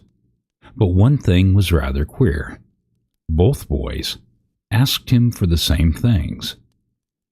Each letter ended with, "just like brothers." They agreed to ask for only one sled. They would rather ride together. Now, is that not a very sweet and loving thing? One night, after they had gone to bed, Jamie said, "Ted, if Santa Claus brings us skates, Jim can teach us how to use them." "Oh, yes. And if we get fur mittens, it will be such fun to make a fort." "And a snowman," Jamie answered. Ted went on, "I'll always ride the sled down a hill, and you can ride it up." "Okay." "I guess you won't," said Jamie, speaking loudly. "Why not?" Ted asked. "Because it'll be as much my sled as yours." "Well, yes, of course," Ted replied, "but I choose it first." "You are a selfish boy," said Jamie. "Well, then so are you." "I don't care. I won't sleep with you." "I'll ask Mama if I can have the first pick. I'm the biggest," roared Jamie, bounding out of bed. "You're a big cross baby," Ted shouted. Wow, this is turning into something weird here. Jumping out after his brother. Away, Jamie ran to Mama, with Ted at his heels. Both were angry, and both talked at once. Mama was grieved. Her dear little boys had never been so unkind to each other before. She kissed their hot faces and stroked their pretty hair. She told them how their naughty words hurt her. She showed them how displeased God was to see the two little brothers quarrel. That night, they went to sleep in each other's arms, full of love and forgiveness. Christmas morning came at last. Very early the boys crept out of bed just to feel their stockings. Hold on just a second.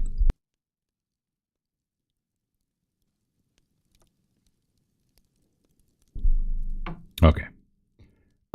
Just to feel their stockings. Papa heard them, and remembering that he was once a boy, lighted the gas.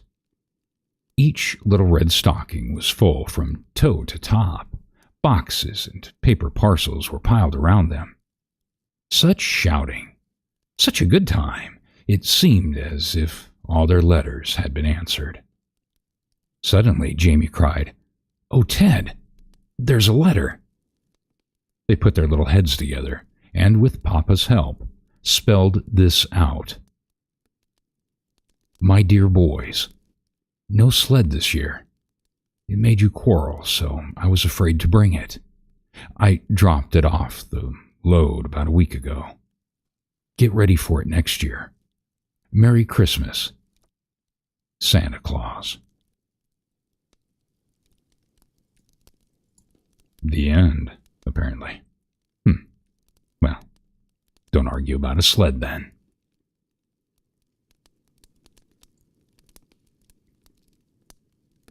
He sees you when you're sleeping, and he knows when you're awake. Ballstorm and are they? I can't remember. Wasn't it a away game? I don't know if they win or not. Oh, you didn't answer my question, at least. If I was close. Oh. No. Marianne. No. There. I'll give you a no. Let's see here. Where am I? Oh.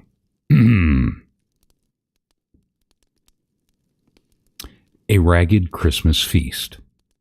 Again, by unknown. On Christmas Day, there's a great feast in Dublin. This, you know, is the chief city of Ireland. The feast is made for the children.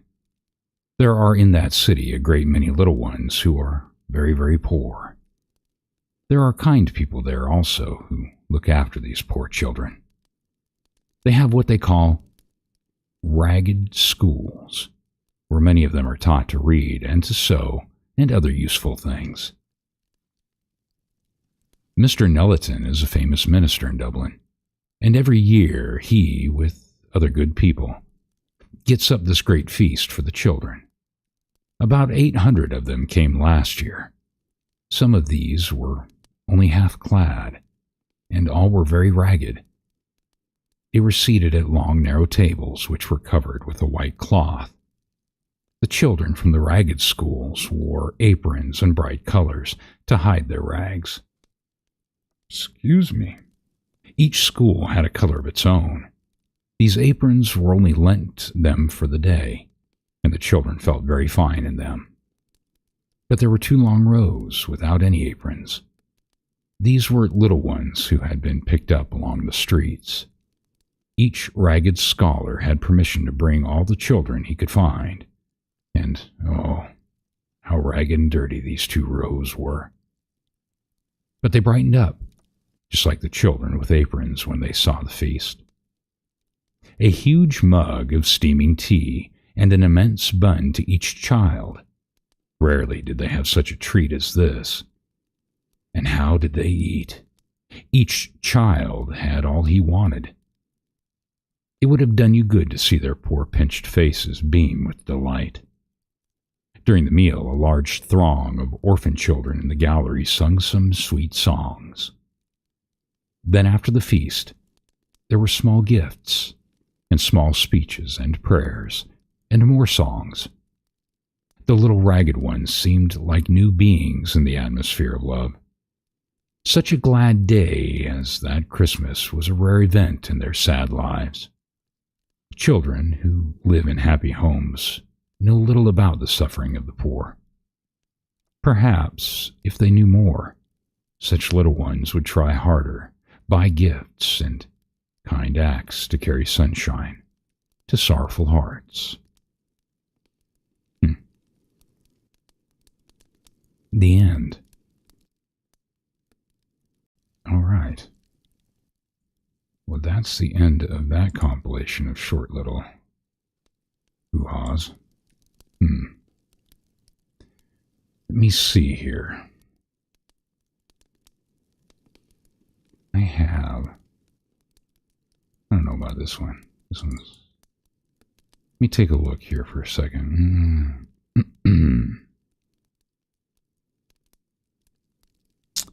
Trying to think. This is a longer one.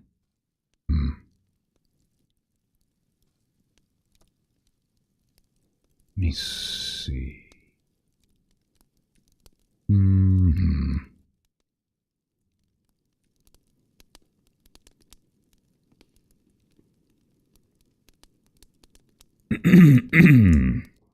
Excuse me. All right. Lasagna Palooza is complete. Oh, is that what you were talking about earlier? Something about a Christmas lasagna, right? Yeah. Oh, what else did I miss?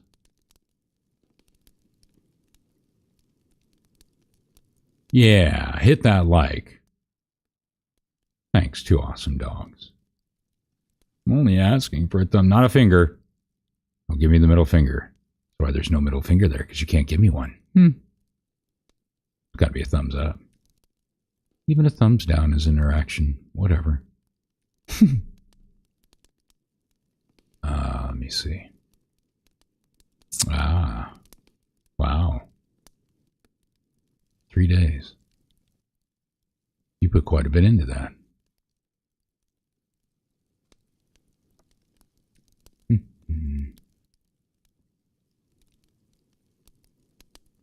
All right.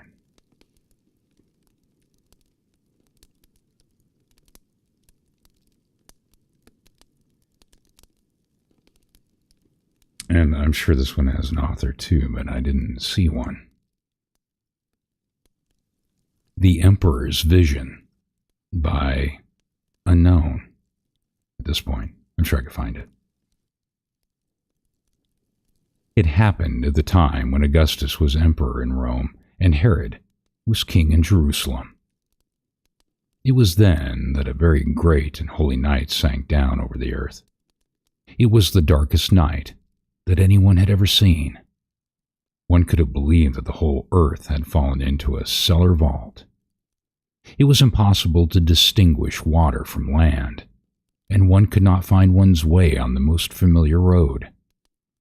And it couldn't be otherwise, for not a ray of light came from heaven. All the stars stayed at home in their own houses, and the fair moon held her face averted. The silence and the stillness were so profound as the darkness. The rivers stood still in their courses. The wind did not stir, and even the aspen leaves had ceased to quiver. Had anyone walked along the seashore, he would have found that the waves no longer dashed upon the sands. And had one wandered in the desert, the sand would not have crunched under one's feet. Everything was as motionless as if turned to stone, so as not to disturb the holy night. The grass was afraid to grow, the dew could not fall, and the flowers dared not exhale their perfume. On this night, the wild beasts did not seek their prey. The serpents did not sting, and the dogs did not bark. And what was even more glorious, inanimate things would have been unwilling to disturb the night's sanctity by lending themselves to an evil deed. No false key could have picked a lock, and no knife could possibly have drawn a drop of blood. In Rome, during this very night, a small company of people came from the emperor's palace at the Palatine and took the path across the Forum, which led to the Capitol. During the day just ended, the senators had asked the emperor if he had any objections to their any objections to their erecting a temple to him on the Rome's sacred hill. But Augustus had not immediately given his consent. He did not know if it would be agreeable to the gods that he should have his own temple next to theirs. And he had replied that first he wished to ascertain their will in the matter by offering a nocturnal sacrifice to his genus. It was he who, accompanied by a few trusted friends, was on his way to perform this sacrifice. Augustus let them carry him in his litter, for he was old, and it was an effort for him to climb the long stairs leading to the Capitol. He himself held the cage with the doves for the sacrifice. No priests or soldiers or senators accompanied him, only his nearest friends. Torchbearers walked in front of him in order to light the way in the night's darkness, and behind him followed the slaves who carried the tripod, the knives, the charcoal, the sacred fire, and all other things needed for the sacrifice. On the way, the emperor chatted gaily with his faithful followers, and therefore none of them noticed the infinite silence and stillness of the night. Only when they had reached the highest point of the Capitol Hill and the vacant spot upon which they contemplated erecting the temple did it dawn upon them that something unusual was taking place. It could not be a night like all others, for upon the very edge of the cliffs they saw the most remarkable being. At first they thought it was an old, distorted olive trunk. Later they imagined that an ancient stone figure from the temple of Jupiter had wandered out onto the cliff. Finally, it was apparent to them that it could only be the old Sibyl. Anything so aged, so weather-beaten, and so giant-like in stature they had ever seen. This old woman was awe-inspiring. If the emperor had not been present, they would have all fled to their homes. "It is she," they whispered to each other, "who has lived as many years as there are sand grains on her native shoes. Why has she come out here from her cave just tonight? Why does she foretell for the emperor and the empire, she who writes her prophecies on the leaves of the trees and knows that the wind will carry the words of the oracle to the person for whom they are intended?" They were so terrified that they would have dropped on their knees with their foreheads pressed against the earth had the Sibyl stirred. But she sat as still as though she were lifeless.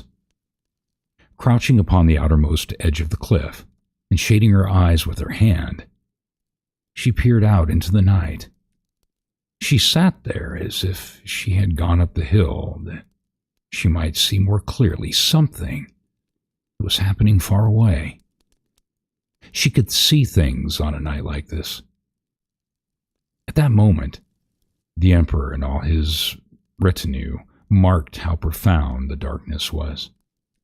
None of them could see a hand's breadth in front of him. And what stillness, what silence. Not even the Tiber's hollow murmur could they hear. The air seemed to suffocate them. Cold sweat broke out on their foreheads, and their hands were numb and powerless. They feared that some dreadful disaster was impending. But no one cared to show that he was afraid, and everyone told the emperor that this was a good omen. All nature held its breath to greet a new god. They counseled Augustus to hurry with the sacrifice, and said that the old Sibyl had evidently come out of her cave to greet his genius. But the truth was that the old Sibyl was so absorbed in a vision that she did not even know that Augustus had come up to the capital. She was transported in spirit to a far distant land where she imagined that she was wandering over a great plain. In the darkness, she stubbed her foot continuously against something, which she believed to be grass tufts. She stooped down and felt with her hand. No, it was not grass, but sheep. She was walking between great, sleeping flocks of sheep. Well, that was a lot of S's. Then she noticed the shepherd's fire. It burned in the middle of the field, and she groped her way through it. The shepherds lay asleep by the fire, and beside them were the long spiked staves with which they defended their flocks from wild beasts. But the little animals with the glittering eyes and the bushy tails that stole up to the fire, were they not jackals? And yet the shepherds did not fling their staves at them. The dogs continued to sleep. The sheep did not flee. And the wild animals lay down to rest beside the human beings. This the Sibyl saw, but she knew nothing of what was being enacted on the hill behind her. She did not know that they were raising an altar, lighting charcoal and strewing incense, and the emperor took one of the doves from the cage to sacrifice it. But his hands were so benumbed that he could not hold the bird. With one stroke of the wing, it freed itself and disappeared into the night's darkness. When this happened, the courtiers glanced suspiciously at the old Sibyl. They believed that it was she who caused the misfortune. Could they know that all the while the Sibyl thought herself standing beside the shepherd's fire, and that she listened to a faint sound which came trembling through the dead still night? She heard it long before she marked that it did not come from earth, but from the sky. At last, she raised her head. Then she saw light and shimmering forms glide forward in the darkness. They were little flocks of angels who, singing joyously and apparently searching, flew back and forth above the wide plain. While the Sibyl was listening to the angelic song, the emperor was making preparations for a new sacrifice. He washed his hands, cleansed the altar, and took up the other dove. And although he exerted his full strength to hold it fast, the dove's slippery body slid from his hand, and the bird swung itself up into the impenetrable night. The emperor was appalled. He fell upon his knees and prayed to his genius. He implored him for strength to avert the disasters which this night seemed to foreshadow. Nor did the Sibyl hear any of this either. She was listening with her whole soul to the angelic song, which grew louder and louder, and at last it became so powerful that it awakened the shepherds. They raised themselves on their elbows and saw shining hosts of silver-white angels move in the darkness in long swaying lines like migratory birds. Some held lutes and cymbals in their hands. Others held zithers and harps. Ugh, that word kills me every time. And their song rang out as merry as child laughter, and as carefree as the lark's thrill. When the shepherds heard this, they rose up to go to the mountain city where they lived to tell of the miracle. They groped their way forward on a narrow, winding path, and the Sibyl followed them. Suddenly, it grew light up there on the mountain. A big, clear star kindled right over it, and the city on the mountain summit glittered like silver in the starlight. All the fluttering angel throngs hastened thither, shouting for joy, and the shepherds hurried so that they almost ran. When they reached the city, they found that the angels had assembled over a low stable near the city gate. It was a wretched structure, with a roof of straw and the naked cliff for a back wall. Over it hung the star, and hither flocked more and more angels. Some seated themselves on the straw roof or lighted upon this steep mountain wall back of the house. Others, again, held themselves in the air on outspread wings and hovered over it. High up in the air was illuminated by the shining wings. The instant the star kindled over the mountain city, all nature awoke, and the men who stood upon Capitol Hill could not help seeing it. They felt fresh, but caressing winds which traveled through the space. Delicious perfumes streamed up about them. Trees swayed. The Tiber began to murmur. The stars twinkled, and suddenly the moon stood out in the sky and lit up the world. And out of the clouds, the two doves came circling down and lighted upon the emperor's shoulders. When this miracle happened, Augustus rose, proud and happy, but his friends and his slaves fell to their knees. "Hail, Caesar!" they cried. "Thy genius hath answered thee. Thou art the god who shall be worshipped on Capitol Hill." And this cry of homage, which the men in their transport gave as a tribute to the emperor, was so loud that the old Sibyl heard it.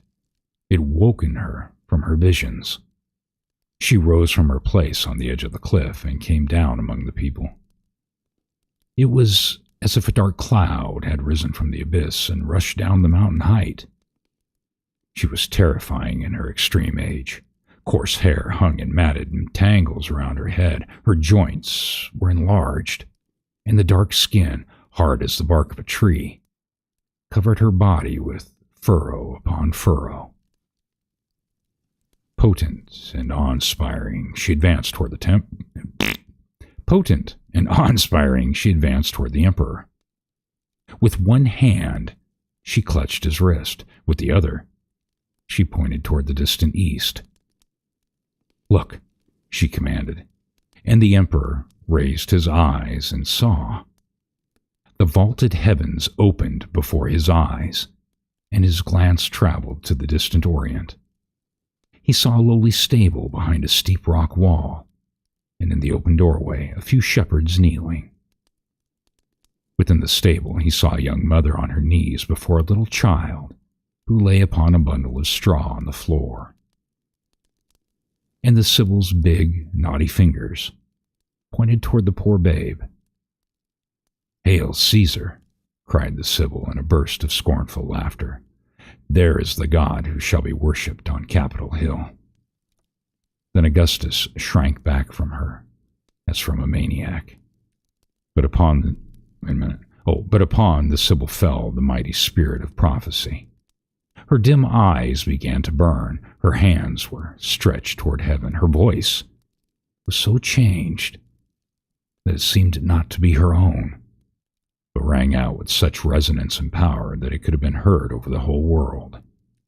And she uttered words which she appeared to be reading among the stars. "Upon Capitol Hill shall the Redeemer of the world be worshipped, Christ, but not frail mortals." When she had said this, she strode past the terror-stricken men, walked slowly down the mountain, and disappeared. But on the following day, Augustus strictly forbade the people to raise any temple to him on Capitol Hill. In the place of it, he built a sanctuary to the newborn God and called it Heaven's Altar. The end.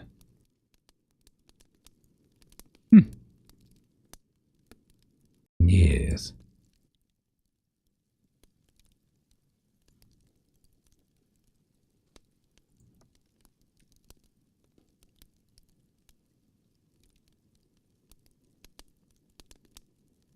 Yeah, I'm trying to remember.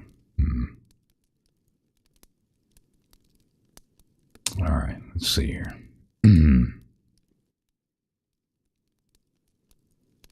All right, there was that one. And we are, we're just a little over 2 hours. What's going on? Awesome story, thanks. Yeah, that was kind of a cool story, wasn't it? That's the first time I read that one, too. Yeah. I just went through and found a bunch of different ones that pulled out some Christmas stories that I found. Just kind of thought they might be interesting. The vast majority of my reads are cold reads. I don't sit here and memorize this stuff. That just takes up too much time and it just gets boring for me. So I just do cold reads. So the only one that I can think of that I actually did anything for was The Telltale Heart. Now I know the original version is kind of because I didn't have my editing software at the time. I was having to try to freehand do all that stuff. So the volume is kind of weird on that one. But that's the only story I can think of where I actually did any prep and actually read it through a couple of times because I wanted to get the psychopathy of that guy because that guy's a nut. And so that's what I was trying to do with that one. And like I said before, the funny thing about Poe, for a lot of his stories and so forth, it does ring with some truth. The Telltale Heart was based on a true story. It was an actual event that happened. And was actually prosecuted by Webster by Daniel Webster of Webster's Dictionary. He was the prosecuting attorney. So, pretty interesting backstory there. But anyway, yeah, most of the rest of the reads that I do are cold stories. So, yeah. All right. Well, if you guys want, I think we'll probably go ahead and close this out. You can listen to this again on the replay. Now, if you want, you can just throw up yeses. I won't do a poll or anything. If you want, I can read 'Twas the Night Before Christmas again for any of those that came in late. And, yeah. Well, thanks, Shane. I'm glad you have fun. Yes? Yes? Okay. No poem. Poem? Oh, for the song thing. Yeah, no, I'm going to do that one another time, man. Because I'm kind of trying to stick with the Christmas thing here a little bit if I can. Same to you, Debbie. Hope you have a Merry Christmas. Okay. All right. Well, I'll do 'Twas the Night Before Christmas again. Yeah. Well, thank you, Rabbit. And of course, Rabbit and all the other mods, especially who put in their time to go around, and they expect or get nothing or ask for very little in return. So thank you to Iron Rabbit and Welsh Lady Reads and Shizzy for taking their time to be here, and Levy earlier. He was in here earlier too. So thank you to all the mods too, and to everybody again. This wouldn't even be where it is without all of you. So thank you very much. I hope you've had fun with this. And again, you can listen to it on. And I don't know if anybody noticed, but my little lights up there twinkle. I slowed it down. Otherwise, I thought somebody might have a seizure and fall down and hit their head or something, and I didn't want to get yelled at for that. So I slowed the twinkling down.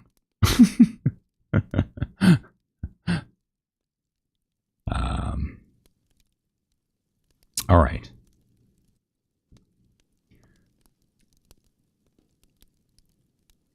I'll repeat anyway. What'd you say? Oh, what?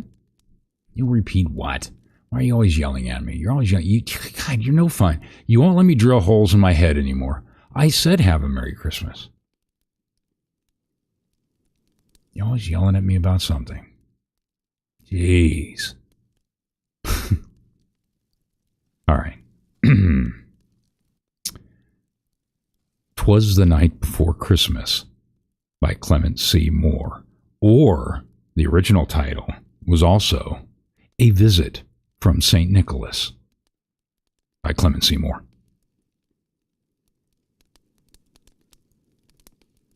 'Twas the night before Christmas, when all through the house not a creature was stirring, not even a mouse. The stockings were hung by the chimney with care, in hopes that St. Nicholas soon would be there. The children were nestled all snug in their beds, while visions of sugar plums danced through their heads. And Mamma in her kerchief, and I in my cap, had just settled our brains for a long winter's nap. When out on the lawn there arose such a clatter, I sprang from my bed to see what was the matter. Away to the window I flew like a flash, tore open the shutters, and threw up the sash. The moon on the breast of the new-fallen snow gave a luster of midday to objects below. When what to my wondering eyes did appear but a miniature sleigh and a tiny reindeer, with a little old driver so lively and quick, I knew in a moment he must be St. Nick. More rapid than eagles his coursers they came, and he whistled and shouted and called them by name. Now Dasher, now Dancer, now Prancer and Vixen, on Comet, on Cupid, on Donner and Blitzen. To the top of the porch, to the top of the wall, Now dash away, dash away, dash away all. As leaves that before the wild hurricane fly, when they meet with an obstacle, mount to the sky. So up to the housetop the coursers they flew, with a sleigh full of toys, and St. Nicholas too. And then, in a twinkling, I heard on the roof the prancing and pawing of each little hoof. As I drew in my head and was turning around, down the chimney St. Nicholas came with a bound. He was dressed all in fur from his head to his foot, and his clothes were all tarnished with ashes and soot. A bundle of toys he had flung on his back, and he looked like a peddler just opening his pack. His eyes, how they twinkled, his dimples, how merry. His cheeks were like roses, his nose like a cherry. His droll little mouth was drawn up like a bow, and the beard on his chin was as white as the snow. The stump of a pipe he held tight in his teeth, and the smoke, it encircled his head like a wreath. He had a broad face and a little round belly that shook when he laughed like a bowl full of jelly. He was chubby and plump, a right jolly old elf, and I laughed when I saw him, in spite of myself. A wink of his eye and a twist of his head soon gave me to know I had nothing to dread. He spoke not a word, but went straight to his work, and filled all the stockings, and then turned with a jerk, and laying his finger aside of his nose, and giving a nod, up the chimney he rose. He sprang to his sleigh, and to his team gave a whistle, and away they all flew like the down of thistle. I heard him exclaim ere he drove out of sight, "Happy Christmas to all, and to all a good night." The end. Alrighty. Well, again, I would like to thank all of you for being here tonight. This was fun as always. I do like reading to you. Yamaha, I don't yell at you. Whatever. Again, so I do enjoy doing this, and I'm glad that for those of you that like it and appreciate it, we just want to have fun. It's one thing that Shizzy and I say a lot of, or even the expert. Even though he's weird, him and his little pickle, but whatever, don't say anything. So, yeah, we just want to have fun. And I'm glad that you like this. I do hope that all of you do have a good Christmas holiday season. And, of course, we wish for a Happy New Year. And we're keeping in mind all of those that, especially within this last year, and this being a first holiday for some, without that loved one, and for those that we have lost along the way. Like I said, the memories can't be taken away. So take comfort in that. They will always be there, even though you can't see them. So you all have a good night. And I thank you again. I'm very honored that you have brought us to this point. So with that, I will see you all on the flip side, and we'll party on from there. Alrighty? Yeah, please don't forget to hit that subscribe and like, share, and we'll see you again. Have a good night.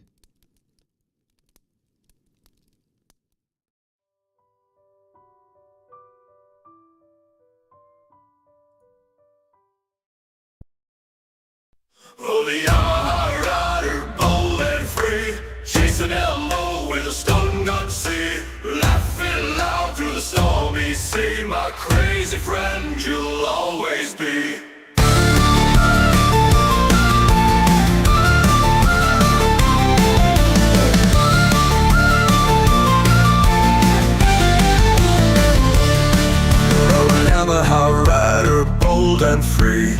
chasing Elmo with a stun gun, see, laughing loud through the stormy sea. My crazy friend, you'll always be. Roaring engines on a moonlit night, dodging danger, hearts alight. From the shore to the stars, our flight with my biker friend in sight. Crazy Yamaha rider, saying stupid things with laughter in the air as our voices sing. All the tales we'll tell and the joy it brings, my friend, forever on freedom's wings.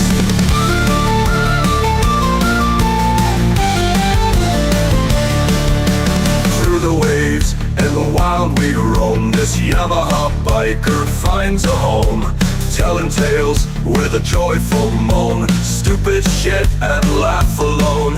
From sunrise bright to twilight's end, forever riding with my friend.